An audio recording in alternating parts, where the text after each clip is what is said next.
Aunque exaltado hasta el pináculo de los honores mundanales y reconocido por la inspiración misma como Rey de Reyes, Nabucodonosor había atribuido a veces la gloria de su reino y el resplandor de su reinado al favor de Jehová. Fue lo que sucedió después del sueño de la gran imagen. Su espíritu sintió la profunda influencia de esa visión y del pensamiento de que el imperio babilónico, por universal que fuera, iba a caer finalmente y otros reinos ejercerían el dominio, hasta que al fin de todas las potencias terrenales cedieran su lugar a un reino establecido por el Dios del cielo para nunca ser destruido.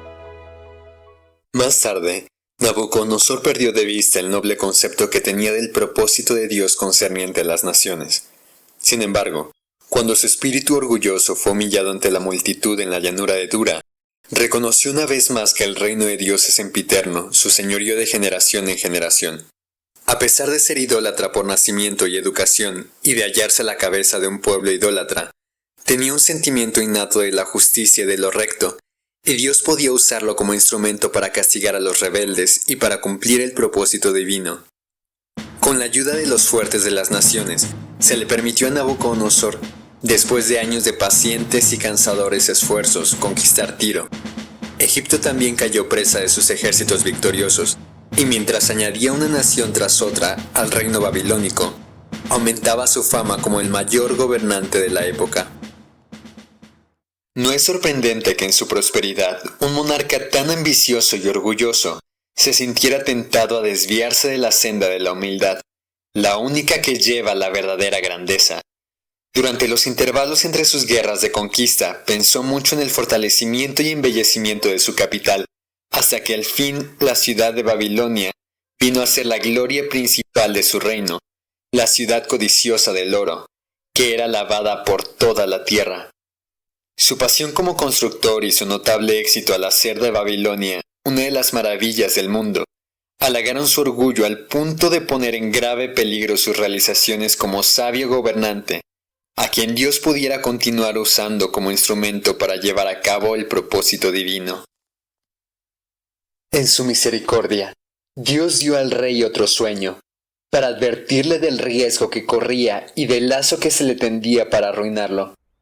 En una visión durante la noche, Nabucodonosor vio un árbol gigantesco que crecía en medio de la tierra, y su copa se elevaba hasta los cielos y sus ramas se extendían hasta los confines de la tierra.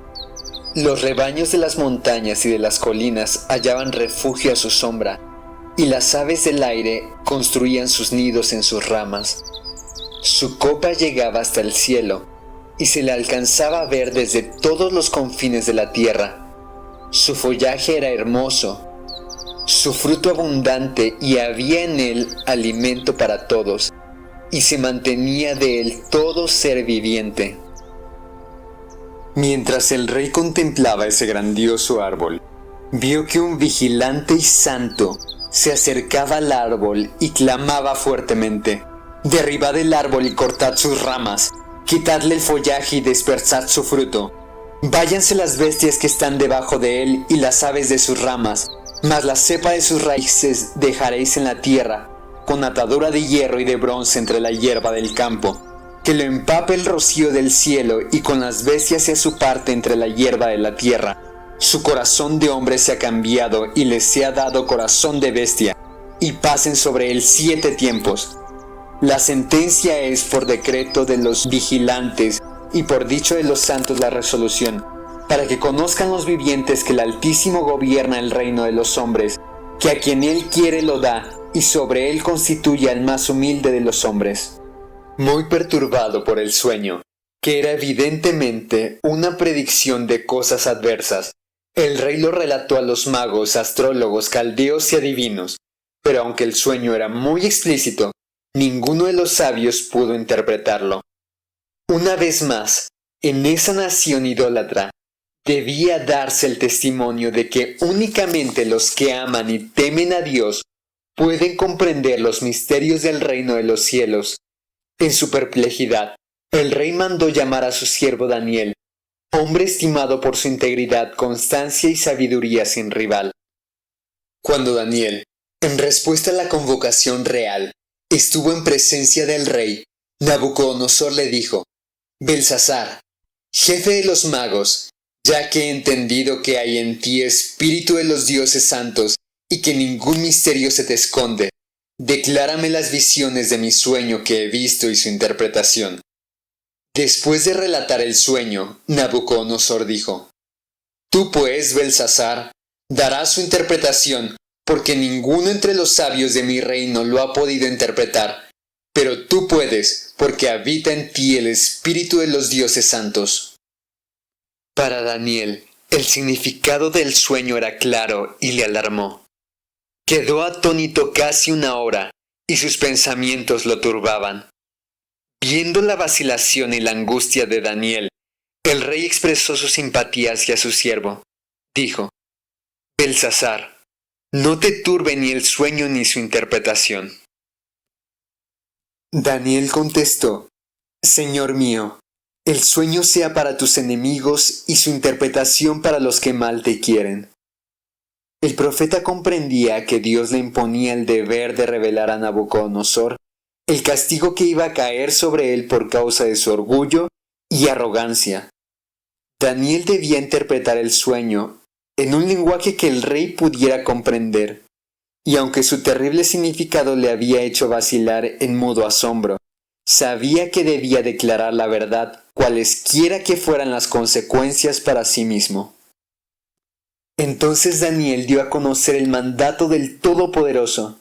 Dijo: El árbol que viste, que crecía y se hacía fuerte, cuya copa llegaba hasta el cielo, que se veía desde todos los confines de la tierra, cuyo follaje era hermoso y su fruto abundante, en el cual había alimento para todos, debajo del cual vivían las bestias del campo y en cuyas ramas anidaban las aves del cielo.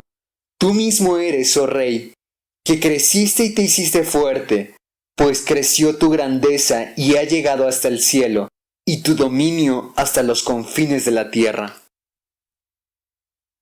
En cuanto a lo que vio el rey, un vigilante y santo que descendía del cielo y decía: Cortad el árbol y destruidlo, mas la cepa de sus raíces dejaréis en la tierra, con atadura de hierro y de bronce en la hierba del campo, que lo empape el rocío del cielo, y con las bestias del campo sea su parte, hasta que pasen sobre él 7 tiempos.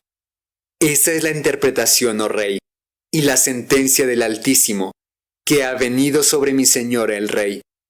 Que te echarán de entre los hombres, y con las bestias del campo será tu habitación. Con hierba del campo te apacentarán como a los bueyes, y con el rocío del cielo serás bañado, y 7 tiempos pasarán sobre ti, hasta que conozcas que el Altísimo tiene dominio en el reino de los hombres, y que lo da a quien él quiere. Y en cuanto a la orden de dejar en la tierra la cepa de las raíces del mismo árbol, significa que tu reino te quedará firme, después que reconozcas que es el cielo el que gobierna.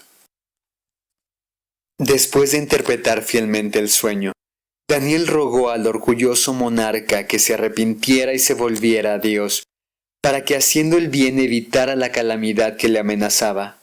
Suplicó el profeta: Por tanto, oh rey, acepta mi consejo, redime tus pecados con justicia y tus iniquidades haciendo misericordias con los oprimidos, pues tal vez será eso una prolongación de tu tranquilidad.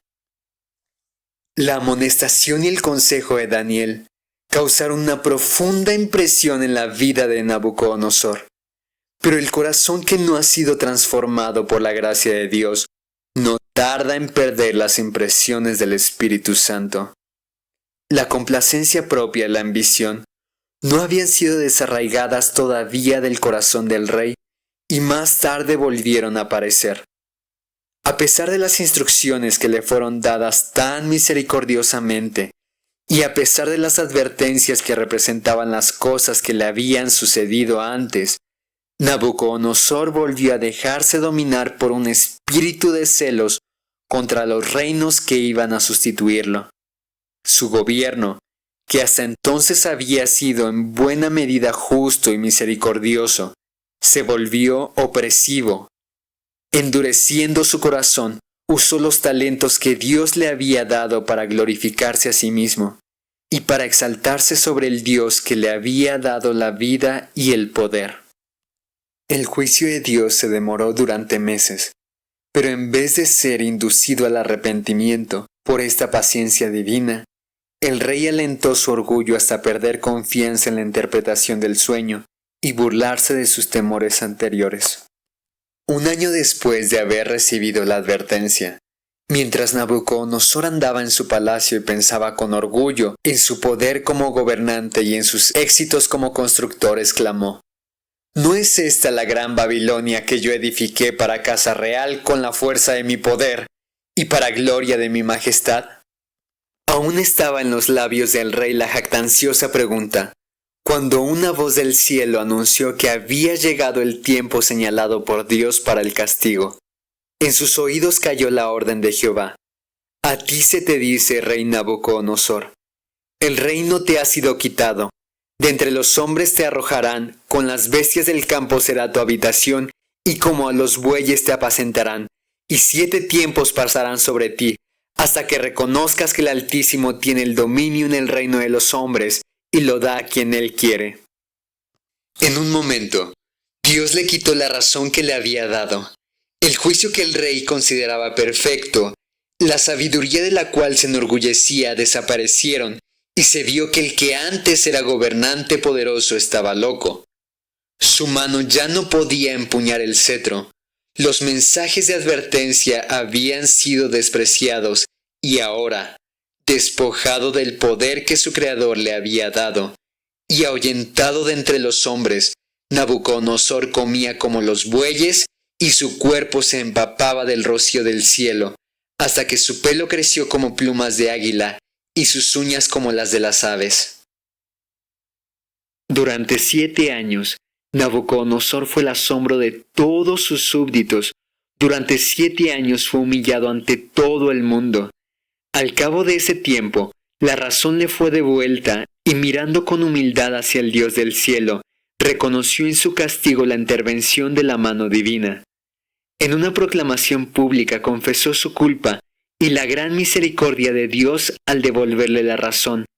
Dijo: Al fin del tiempo yo, Nabucodonosor, alcé mis ojos al cielo, y mi razón me fue devuelta. Bendije al Altísimo, y alabé y glorifiqué al que vive para siempre. Su dominio es sempiterno, su reino por todas las edades. Considerados como nada son los habitantes todos de la tierra. Él hace según su voluntad en el ejército del cielo y en los habitantes de la tierra. No hay quien detenga su mano y le diga: ¿qué haces? En el mismo tiempo, mi razón me fue devuelta. La majestad de mi reino, mi dignidad y mi grandeza volvieron a mí, y mis gobernantes y mis consejeros me buscaron. Fui restablecido en mi reino, y mayor grandeza me fue añadida. El que una vez fuera un orgulloso monarca, había llegado a ser humilde hijo de Dios. El gobernante tiránico e intolerante era un rey sabio y compasivo. El que había desafiado al Dios del cielo y blasfemado contra él, reconocía ahora el poder del Altísimo y procuraba fervorosamente promover el temor de Jehová y la felicidad de sus súbditos. Bajo la reprensión de aquel que es Rey de reyes y Señor de señores, Nabucodonosor había aprendido por fin la lección que necesitan aprender todos los gobernantes, a saber que la verdadera grandeza consiste en ser realmente buenos. Reconoció a Jehová como el Dios viviente, diciendo: Alabo y engrandezco y glorifico al Rey del cielo, porque todas sus obras son verdaderas y sus caminos justos, y él puede humillar a los que andan con soberbia. Ahora se había cumplido el propósito de Dios de que el mayor reino del mundo manifestara sus alabanzas. La proclamación pública en la cual Nabucodonosor reconoció la misericordia, la bondad y la autoridad de Dios fue el último acto de su vida que registra la historia sagrada.